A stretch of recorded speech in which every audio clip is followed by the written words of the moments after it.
الحمد لله رب العالمين والعاقبة للمتقين والصلاة والسلام على سيد الأنبياء والمرسلين وعلى آله وأصحابه ومن تبعهم بإحسان إلى يوم الدين.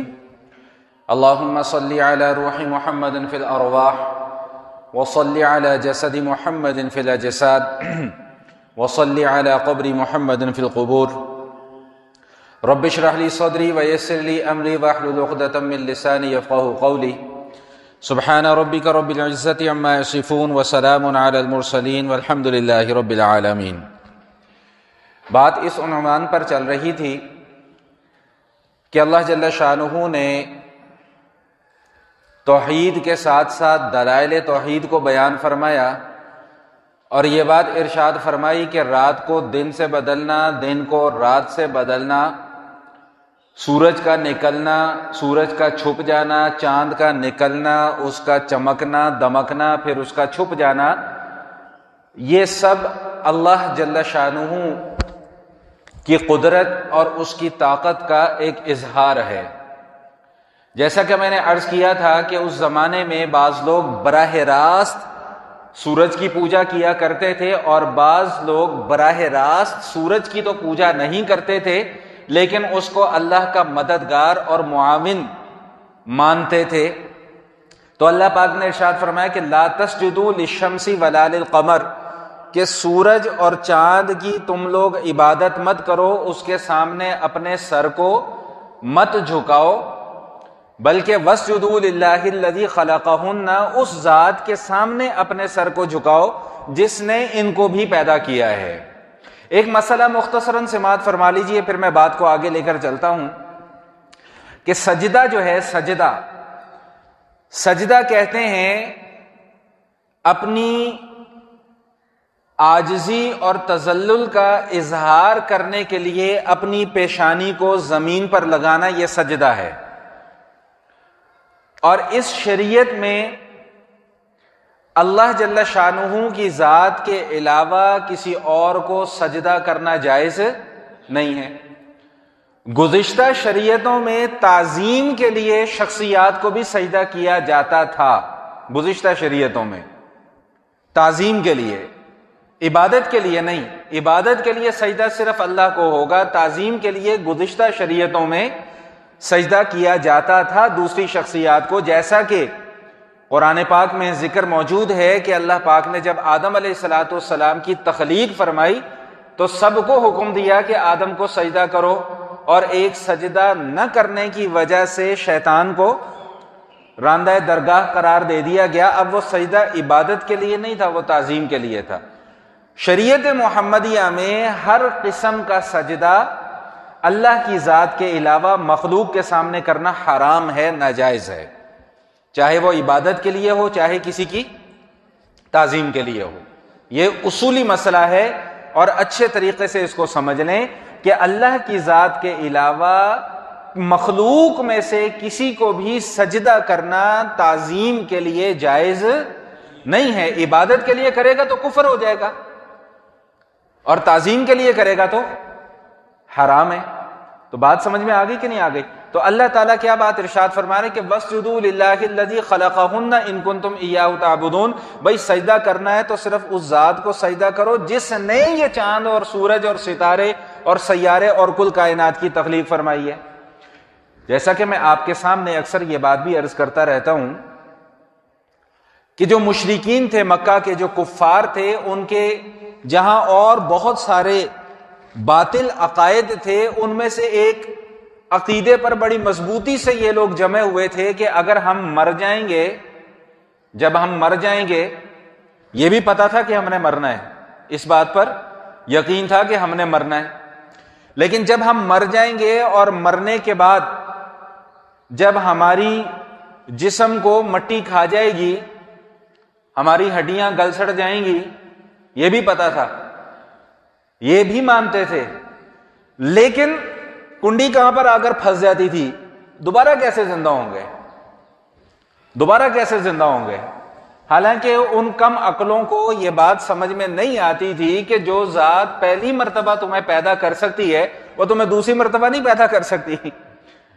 پہلی مرتبہ جب تم پیدا ہوئے تو تمہارا تو وجود ہی کوئی نہیں تھا. اللہ تعالیٰ نے کیسا سسٹم بنایا, کیسا نظام بنایا کہ باپ کی پشت میں پانی کے ایک قطرے کے اندر کروڑ ہا کروڑ کی صورت میں پائے جانے والے, جرثوموں کی شکل میں پائے جانے والے, ان جرثوموں میں سے کسی ایک جرثومے کو اللہ تعالیٰ نے انسان کی تخلیق کا سبب بنا دیا. تو جو اللہ ایک چھوٹے سے پانی کے قطرے کے کروڑویں حصے سے ایک انسان کی تخلیق کر سکتا ہے, تو وہ اللہ انسان کو مارنے کے بعد کیا اسے دوبارہ زندہ نہیں کر سکتا؟ تو یہ کہتے تھے جی ہمیں بات سمجھ میں نہیں آتی. اچھا, اب قرآن کریم کا اسلوب, اب دیکھیں آپ کے سامنے الحمدللہ ہم نے سورہ فاتحہ سے قرآن کا آغاز کیا, اور آج انشاءاللہ ہمارا 24واں پارہ جو ہے وہ مکمل ہوگا, سورہ الف لام میم سجدہ مکمل ہوگی. تو قرآن کا اسلوب یقین مانے ایسی چاشنی ہے اس کے اندر, ایسی لذت ہے, لیکن یہ چاشنی اور لذت تبھی محسوس ہوگی جب ہم قرآن سے اپنا تعلق جوڑیں گے. اب قرآن کریم نے انسانوں کو ہمیں سمجھانے کے لیے مختلف طریقے اور مختلف اسلوب اختیار کیے ہیں. کہیں تو اللہ تعالیٰ دو ٹوک اپنا فیصلہ سنا دیتے کہ بھئی یہ ہوگا. وہ کہتے تھے کہ جی مرنے کے بعد زندہ کیسے ہوں گے؟ اللہ کہتے ہیں اللہ کرے گا, بس بات ختم ہو گئی. دو ٹوک فیصلہ سنا دیا بھئی اللہ کرے گا. کہتے ہیں جی مرنے کے بعد کیسے زندہ ہوں گے؟ اللہ کہیں گے جس نے پہلی مرتبہ پیدا کیا وہ تمہیں دوسری مرتبہ بھی پیدا کرے گا. دو ٹوک فیصلہ سنا دیا. لیکن کہیں کہیں اللہ تعالیٰ چھوٹی چھوٹی اور آسان آسان مثالیں بھی بیان فرماتے ہیں, تاکہ جن کے دماغ کے اندر کچھ ضرورت سے زیادہ ان کو مغز آ گیا ہوگا نا, ان کو ذرا سمجھ میں آ جائے. وہ جن کے دماغ میں ضرورت سے زیادہ مغز آ جاتا ہے نا, ان کا تذکرہ ابھی انشاءاللہ آگے آ رہا ہے. اب اللہ مثال کیا دے رہے ہیں؟ اللہ فرما رہے ہیں کہ وَمِنْ آيَاتِهِ أَنَّكَ تَرَى الْأَرْضَ خَاشِعَةً فَإِذَا أَنزَلْنَا عَلَيْهَا الْمَاءَ اهْتَزَّتْ وَرَبَتْ, کہ بھئی ایک زمین ہے خشک پڑی ہوئی ہے, اللہ آسمان سے زمین پر بارش برساتے ہیں. اب زمین پر بارش برسانے کا نتیجہ کیا ہوتا ہے؟ اہتزت و ربت, وہ زمین لہلہانے لگتی ہے, وہ زمین سرسبز ہو جاتی ہے. وہ ہوتی وہ بھی اللہ کے حکم سے ہے. پانی کو بھی سبب اور وسیلہ اللہ نہیں بنایا ہے, وگرنہ اللہ چاہے تو بغیر پانی کے بھی زمینوں کے اندر سے نباتات اگا سکتے ہیں, لیکن نہیں, اللہ تعالیٰ نے سبب بنایا, اسباب کے تحت رکھا کہ یہاں سے بخارات جائیں گے بادلوں میں, وہاں پر پانی بنے گا, وہاں سے پھر بارش برسے گی, پھر بارش زمین پر پڑے گی, زمین زرخیز ہوگی, پھر اس میں کسان جو ہے وہ ہل چلائے گا, پھر اس کے اندر بیج بوئے گا, بیج بونے کے بعد پھر اس کی رکھوالی کرے گا, پھر وقت پر اس کو پانی لگائے گا, اس کی دھوپ کا انتظام کرے گا, اس کے سارے لوازمات کو پورا کرے گا, پھر اس کے بعد جو ہے وہ فصل پک کر تیار ہو جائے گی. لیکن دراصل اس کے پیچھے حکم اللہ کا ہی چل رہا ہے. اللہ کا حکم ہوگا تو وہ بیج پھوٹے گا اور اس میں سے پودا کومپل نکلے گی, وہ کومپل پودا بنے گا, وہ پودا درخت کی شکل اختیار کرے گا, پھر اس میں پھل لگیں گے. ہوگا یہ اللہ کے حکم سے.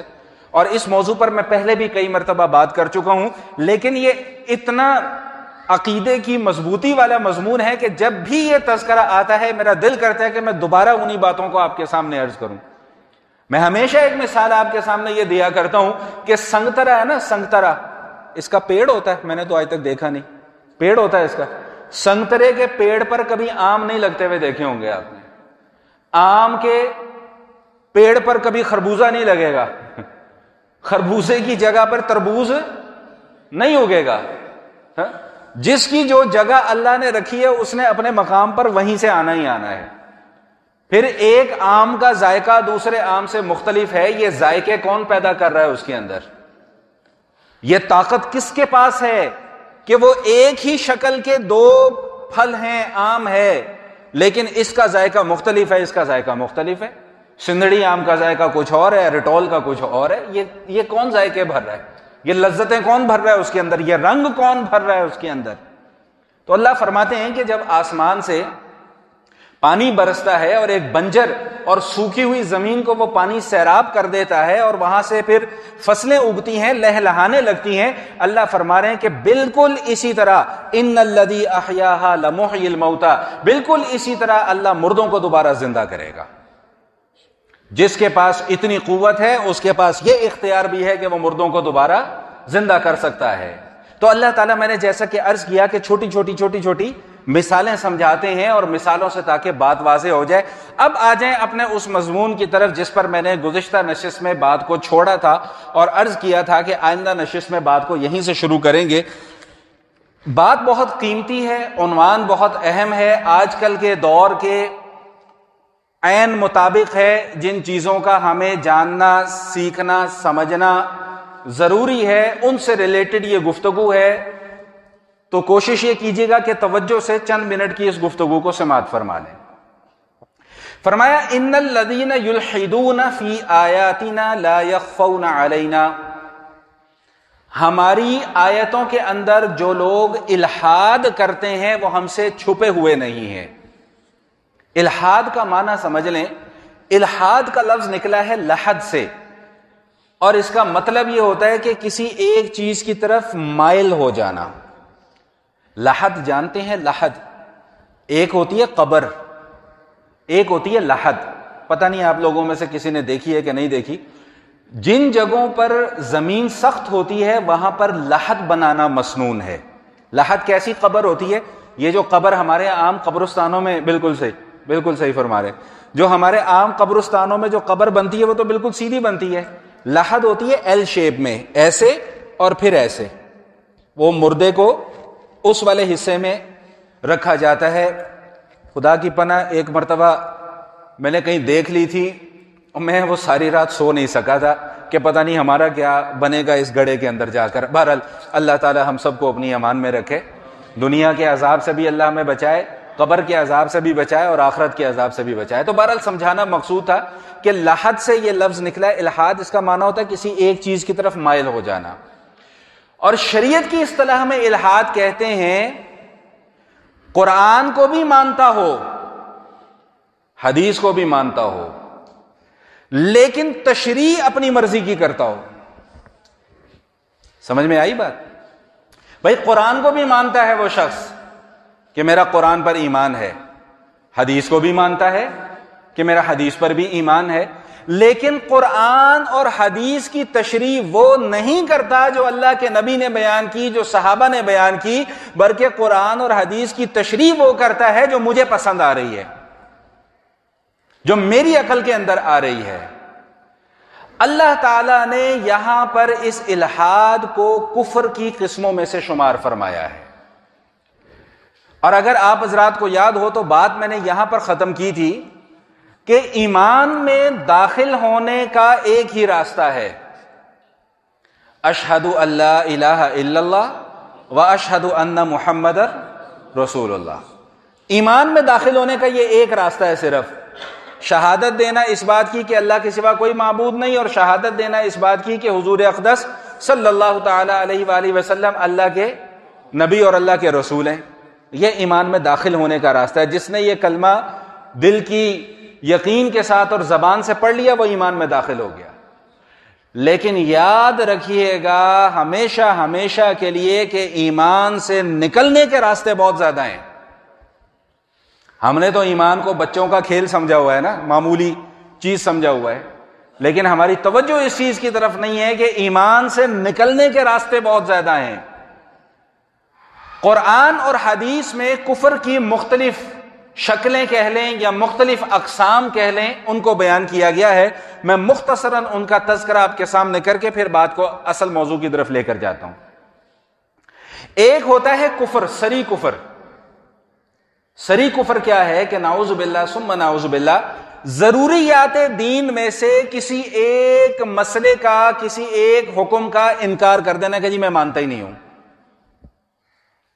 اب ضروریات دین کیا ہیں؟ علماء کرام نے لکھا ہے کہ ضروریات دین سے مراد وہ چیزیں ہیں، ایمان اس چیز کا نام ہے کہ رسول اللہ صلی اللہ تعالی علیہ وسلم سے جو باتیں حقیقتاً ثابت ہیں اور وہ اتنی تواتر اور شہرت کو پہنچ چکی ہیں کہ ان کو صرف عوام، علماء ہی نہیں عوام بھی جانتی ہے کہ ان چیزوں کو ماننا اور ان پر عمل کرنا ہمارے لیے ضروری ہے، یہ ضروریات دین ہے۔ جیسے اللہ پر ایمان رکھنا، رسول اللہ پر ایمان رکھنا، آخرت پر ایمان رکھنا، فرشتوں پر ایمان رکھنا، بچپن سے پڑھتے آ رہے ہیں ہم لوگ، یہ چیزیں ہمیں بچپن سے سکھائی گئی ہیں۔ نماز فرض ہے، روزہ فرض ہے، زکوٰۃ فرض ہے، حج فرض ہے، یہ ساری کے سارے وہ معاملات ہیں جو ضروریات دین میں سے ہیں۔ ان ضروریات دین میں سے خدا نخواستہ کسی ایک حکم کا بھی صراحتاً انکار کر دے کوئی شخص کہ جی میں ان چیزوں میں سے کسی ایک چیز کو نہیں مانتا، میں نماز کو نہیں مانتا، نعوذ باللہ کوئی کہہ دے، یا میں حج کو نہیں مانتا، تو یہ کفر کی پہلی قسم ہے۔ دیکھیں، ایک ہوتا ہے نماز نہ پڑھنا، نماز نہ پڑھنے والا گنہگار ہے، لیکن نماز کا انکار کر دینے والا کیا ہے بھائی؟ بولو بھائی، کافر۔ یہ کوئی ڈھکی چھپی بات نہیں ہے، اور نہ ہی اس میں کوئی گھبرانے کی ضرورت ہے، جو ہے وہ ہے۔ سمجھ میں آ گیا بات؟ انکار کرنے کا مطلب اب سمجھ میں آ گیا۔ ایک آدمی نماز نہیں پڑھتا خدا نخواستہ، وہ اس کا مسئلہ ہے، وہ اس کا جواب دے گا، اس کو اللہ کو دینا پڑے گا اس کو جواب کہ بھئی تو نماز میں نے فرض کی تھی تو نے کیوں نہیں پڑھی۔ لیکن ایک آدمی خدا نخواستہ کہتے جی میں نماز کو مانتا ہی نہیں ہوں، نعوذ باللہ من ذالک، تو وہ شخص دائرہ اسلام سے خارج ہے۔ تو یہ کفر کی پہلی قسم ہے، سری کفر۔ کفر کی ایک قسم ہوتی ہے نفاق، جس کا تذکرہ آپ لوگ اکثر سنتے چلے آتے ہیں کہ ظاہر حاجی ثناء اللہ اور اندر ابلیس۔ یہ کیا ہے؟ منافقت، کہ ظاہری طور پہ مسلمانوں جیسا حلیہ ہے، مسلمانوں کے ساتھ اٹھتا بیٹھتا ہے، مسلمانوں کے ساتھ کھاتا پیتا ہے، لیکن اندر یہاں پر کیا چھپا ہوا ہے؟ کفر چھپا ہوا ہے، یہ منافقت ہے۔ اور منافقین کے متعلق اللہ کا یہ فیصلہ ہے کہ ان المنافقین فی الدرک الاسفل من النار، جہنم کے سب سے نچلے درجوں میں منافقین کو رکھا جائے گا۔ میں بھی مختصر صرف یہ کچھ باتیں آپ کے سامنے عرض کر رہا ہوں۔ کفر کی تیسری قسم کیا ہے؟ ارتداد، مرتد ہو جانا۔ مرتد ہو جانے کا مطلب کیا ہے؟ کہ ایک آدمی مسلمان ہو، پھر وہ خدا نخواستہ اسلام چھوڑ کر کوئی اور مذہب اختیار کر لے، تو شریعت کی اصطلاح میں ایسے شخص کو کیا کہا جائے گا بھائی؟ یہ بھی کافر ہی ہے کافر ہی یہ بھی، لیکن اللہ تعالیٰ نے اس کے نام مختلف بیان کیے ہیں۔ کفر کی قسموں میں سے ایک خطرناک ترین قسم ہے زندقہ، جسے ہم زندیق کہتے ہیں۔ وہ کیا ہوتا ہے؟ وہ شخص ہے کہ جس کا عقیدہ مسلمانوں والا نہیں ہے، اسلام والا عقیدہ نہیں ہے، لیکن اس کے باوجود وہ اپنے آپ کو کہتا ہے کہ جی میں مسلمان ہوں۔ عقیدہ اسلام والا نہیں ہے۔ وضاحت کر دیتا ہوں، ہمارا عقیدہ کیا ہے کہ حضور اقدس صلی اللہ تعالی علیہ وآلہ وسلم پر نبوت ختم ہو گئی، قیامت کی صبح تک اب کوئی اور نبی، یہ مسلمانوں کا اجماعی عقیدہ ہے۔ اب کوئی اس اجماعی عقیدے کا انکار بھی کرے اور پھر یہ کہے کہ جی میں مسلمان ہوں، تو شریعت کی اصطلاح میں ایسے شخص کو کیا کہتے ہیں؟ زندیق۔ یہ بھی کفر کی ایک قسم ہے۔ اب آ جائیں اس موضوع پر جس پر ہم بات کر رہے تھے، الحاد۔ الحاد کفر کی خطرناک قسموں میں سے یہ بھی ایک قسم ہے۔ ظاہری طور پر قرآن کو بھی مان رہا ہے، ظاہری طور پر حدیث کو بھی مان رہا ہے، لیکن قرآن اور حدیث کی تشریح وہ نہیں مانتا جو اللہ کے نبی نے بیان کی، جو صحابہ نے بیان کی، بلکہ قرآن اور حدیث کی تشریح وہ کرتا ہے جو میری عقل میں آتی ہے، جو میری سمجھ میں آتی ہے۔ اور اس زمانے میں یہ فتنہ اتنا عروج پر ہے مختلف شکلوں میں، مختلف صورتوں میں، کہ اس سے بچنا صرف اسی صورت میں ممکن ہے کہ اگر آپ کا تعلق ڈھنگ کے علماء کے ساتھ ہے، وگرنہ آپ لوگوں کو بھی نہیں پتا چلے گا کہ یہ ہمارے ساتھ ہو کیا رہا ہے۔ میں بات کو لمبا نہیں کرنا چاہ رہا، لیکن میں چند ایک باتیں ضرور اس موضوع پہ عرض کرنا چاہوں گا۔ اس فتنے کا سب سے بڑا آلہ جو استعمال ہو رہا ہے اس فتنے کو پروان چڑھانے کے لیے آج کے زمانے میں، وہ آپ کا موبائل فون ہے۔ آپ کو نہیں پتا، آپ روزانہ اس کو ثواب کی نیت سے استعمال کر رہے ہیں، آپ اس میں سے حدیثیں نکال کر پڑھ رہے ہیں، آپ اس میں سے قرآن کی آیات کے ترجمے نکال کر پڑھ رہے ہیں، لیکن آپ کو نہیں پتا کہ وہ قرآن کے تراجم درست نہیں ہیں، وہ احادیث کے تراجم درست نہیں ہے. جب آپ کسی عالم کو جا کر دکھاتے ہیں کہ بھئی یہ ہے کہ نہیں ہے, پھر وہ آپ کو بتاتے ہیں کہ میاں یہ تو یہاں پر موجود ہی نہیں ہے. اس لیے مسئلہ پوچھنا ہے, مسجد کے مولوی کے پاس آئیں, پڑھا لکھا اگر ہو تو, عالم دین, اس سے جا کر مسئلہ پوچھیں.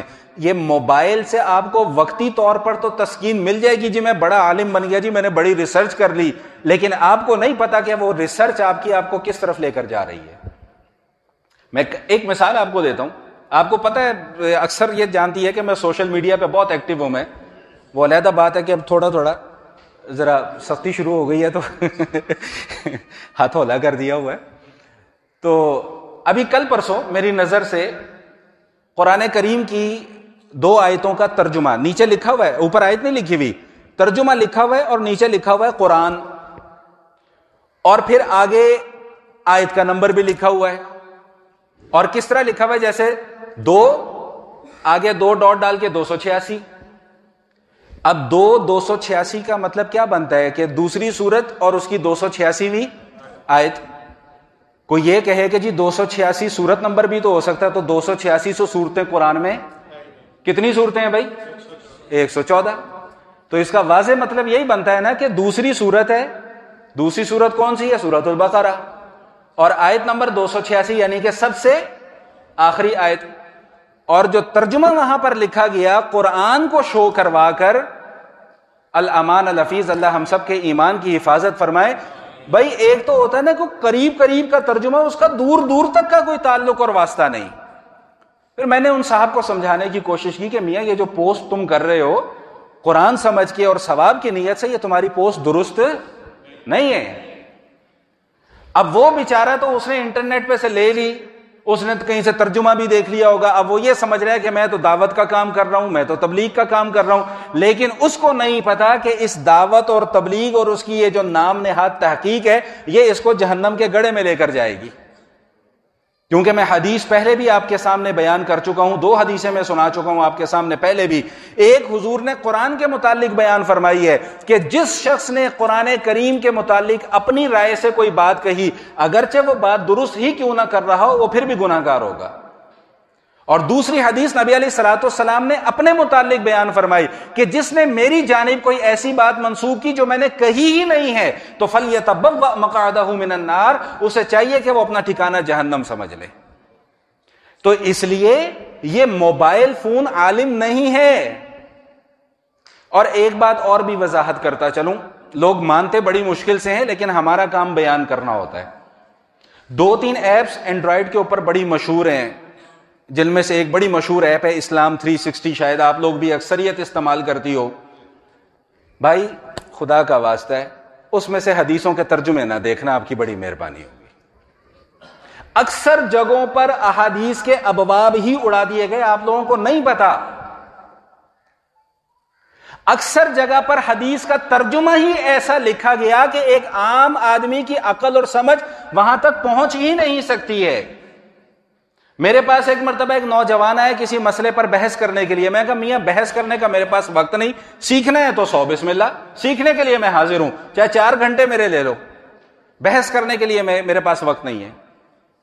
خیر وہ جی کو مسئلہ تھا, وہ مسئلہ نہیں میں ابھی بیان کر سکتا. وہ جی کل میں بخاری شریف لے کے آؤں گا. میں کہا 100 بسم اللہ, ضرور لے کے آؤ. اگلے دن اتنی موٹی کتاب اٹھا کے لے آئے, یہ دیکھیں جی. میں نے کہا یہ بخاری تو نہیں ہے. کہتا پھر کیا ہے؟ میں کہا تو بخاری کا ترجمہ ہے. میں کہا تجھے اصل بخاری میں دکھاتا ہوں, میرے پاس پڑی ہوئی ہے. تو اصل بخاری ہے, بخاری کا ترجمہ بخاری نہیں ہو سکتی. اور کچھ بات پلے پڑ بھی رہی ہے کہ نہیں, میں ایسے ہی بس بولی جا رہا ہوں. تو قرآن کیا کہہ رہا ہے؟ ان الذین یلحدون فی آیاتنا لا یخفون علینا.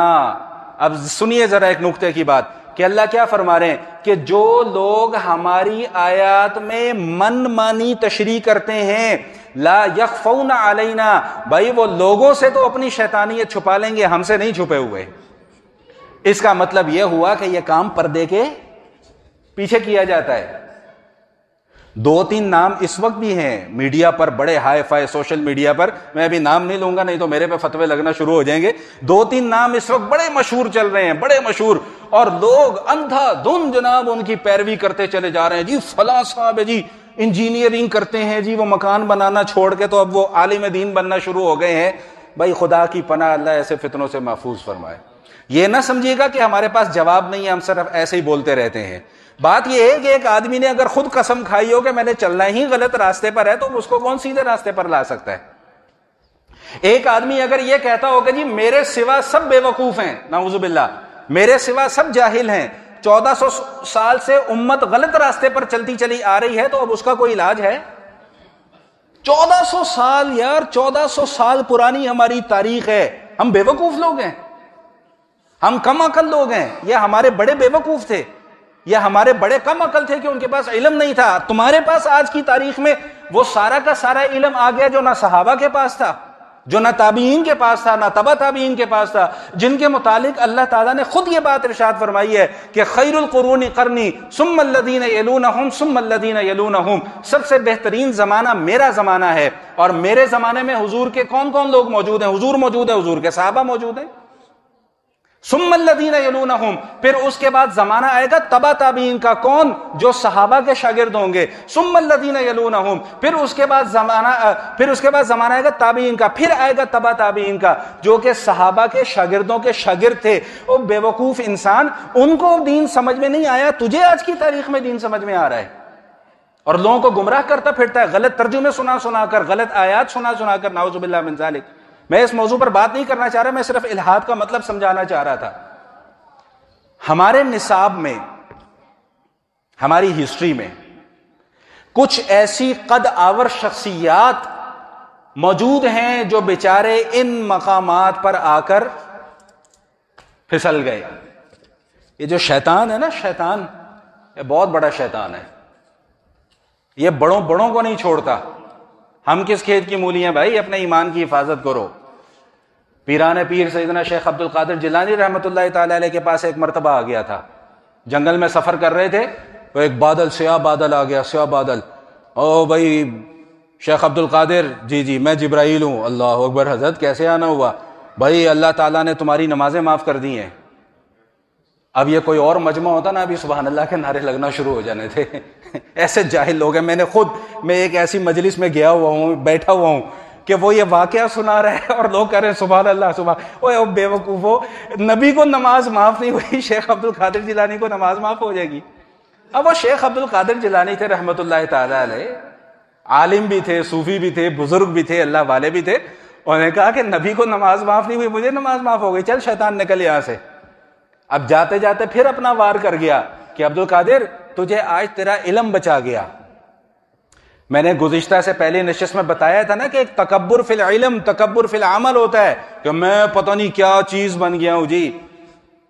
اور نے کہا اللہ کے بندے، او شیطان ابلیس، مجھے اللہ کی رحمت نے بچایا، میرے علم نے نہیں بچایا. اعوذ باللہ پڑھ کر اس پر لعنت بھیجی اور وہ پھر دفع ہوا. تو ہم کس کھیت کی مولی ہیں؟ شیطان تو بڑے بڑوں کو لے ڈوبا، باہر اپنا ضرور کرتا ہے. تو ہمارے زمانے کے کچھ لوگ جن کا نام ہم بڑے ادب اور بڑے احترام سے لیتے ہیں، میں ان کا نام یہاں پر نہیں لوں گا، اگر کسی نے پرائیویٹ میں پوچھنا ہو تو بعد میں آ کے پوچھ لے، لیکن یہاں پر نہیں لوں گا نام ان کا. ان سے کچھ غلطیاں سرزد ہوئی ہیں اس معاملے میں اس کی چند مثالیں صرف دوں تاکہ آپ کو بات سمجھ میں آ جائے کہ الحاد کہتے کسے ہیں. مثال کے طور پہ ایک جدت پسند نام نہاد مفسر نے ایک جگہ پر یہ لکھ دیا کہ جنت اور دوزخ ان کی کوئی حیثیت نہیں ہے، کوئی حقیقت نہیں ہے. جبکہ ہمارا ایمان کیا ہے کہ جنت باقاعدہ اللہ پاک نے بنائی ہے کن کے لیے بھائی؟ نیک لوگوں کے لیے. اور جہنم باقاعدہ طور پہ اپنا وجود رکھتی ہے کن لوگوں کے لیے؟ گنہگاروں کے لیے، کافروں کے لیے. تو ان صاحب نے لکھ دیا کہ بھائی جنت کی کوئی حقیقت نہیں ہے، جہنم کی کوئی حقیقت نہیں ہے. اچھا حضرت پھر ہے کیا یہ؟ بھائی خوشی کسی کو حاصل ہو جائے وہ جنت ہے، کسی کو غم پہنچ جائے وہ دوزخ ہے، نعوذ باللہ من ذالک. یہ ہے الحاد. سمجھ میں آئی بات؟ اس کو کیا کہتے ہیں؟ الحاد. آگے چلیے.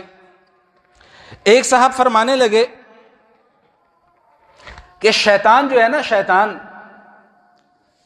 اس کی کوئی حقیقت نہیں ہے، اس کا کوئی وجود، فزیکل وجود اس کا نہیں ہے. تو پھر کیا ہے جناب؟ یہ جو غصہ ہے نا، یہ شیطانیت ہے، یہ ہے الحاد.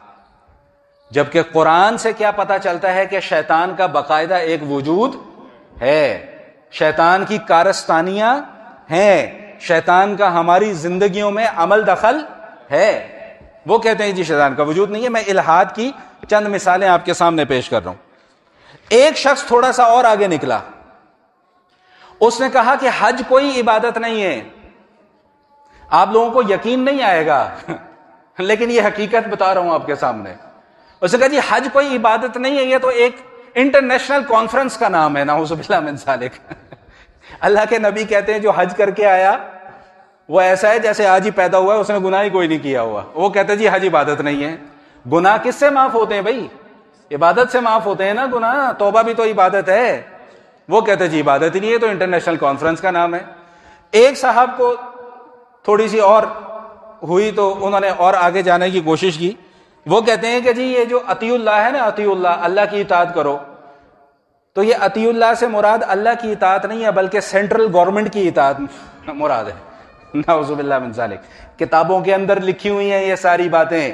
ایسے ہی ریت کی دیوار پر کھڑا ہو کے آپ کے سامنے ڈینگے نہیں مار رہا. 4 کتابیں پڑھ کر پھر یہاں پر آتا ہوں، ایسے نہیں آ جاتا منہ اٹھا کے. بات سمجھ میں آئی کہ نہیں آئی؟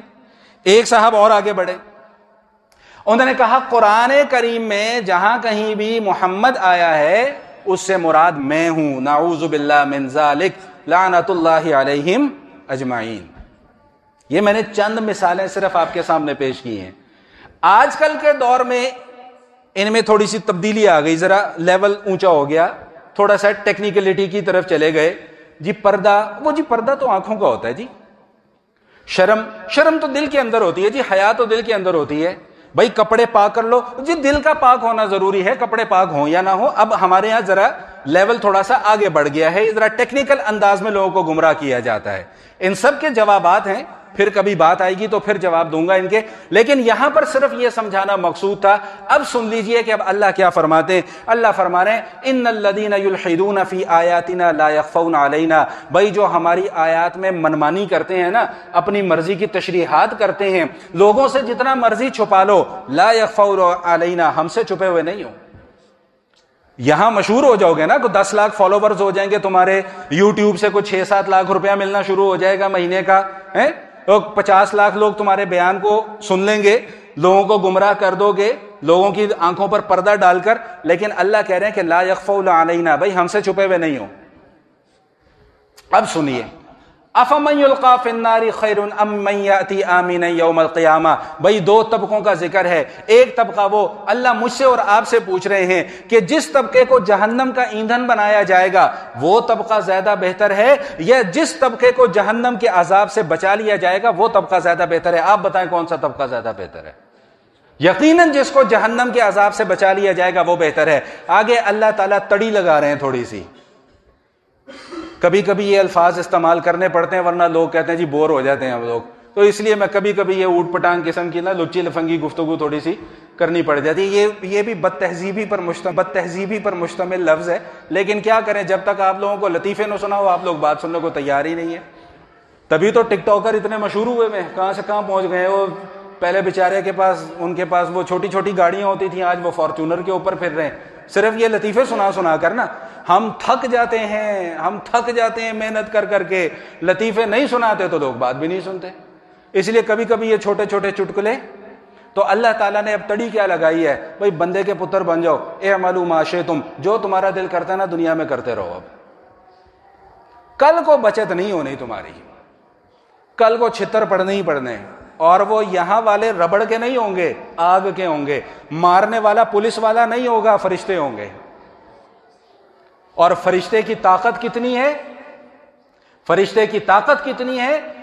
فرشتے کی طاقت اتنی ہے کہ وہ اپنی انگلی کے ایک ناخن پر پوری کی پوری بستی کو اٹھاتا ہے، آسمان کی بلندیوں پر لے جاتا ہے اور وہاں سے جا کر اس کو پلٹ دیتا ہے. فرشتے کی اتنی طاقت ہے. اس سے پڑا ہوا لتر سہ سکتے ہو؟ اعملوا ما شئتم کر لو جو تم نے کرنا ہے، انہو بما تعملون بصیر، جو کچھ تم کر رہے ہو، جو کچھ تم کر رہے ہو اللہ سب دیکھ رہا ہے، اللہ سب جانتا ہے، اللہ کے پاس تمہارا سارا کا سارا ریکارڈ اکٹھا کیا جا رہا ہے، کل کو تمہارے پاس بچنے کا کوئی راستہ نہیں نکلے گا۔ یہ سورت کے اختتامی مضامین ہیں۔ اس کے بعد اللہ تعالیٰ نے قیامت کا ذکر فرمایا، میں بس بات کو ختم کر رہا ہوں، قیامت کا ذکر فرمایا کہ قیامت کا علم صرف اللہ کے پاس ہے، اور انسان کی ایک خصلت کا ذکر فرمایا کہ انسان جو ہے ناشکرہ بھی ہے اور انسان جو ہے بے صبرہ بھی ہے۔ اس مضمون کے ساتھ الحمدللہ سورہ حامیم سجدہ کے مضامین مکمل ہو جاتے ہیں۔ دعا کیجئے اللہ میرا کہنا آپ کا سننا قبول فرمائے، جو کچھ کہا گیا، جو کچھ سنا گیا، اللہ ہم سب کو اس پر عمل کرنے کی توفیق عطا فرمائے۔ وآخر دعوانا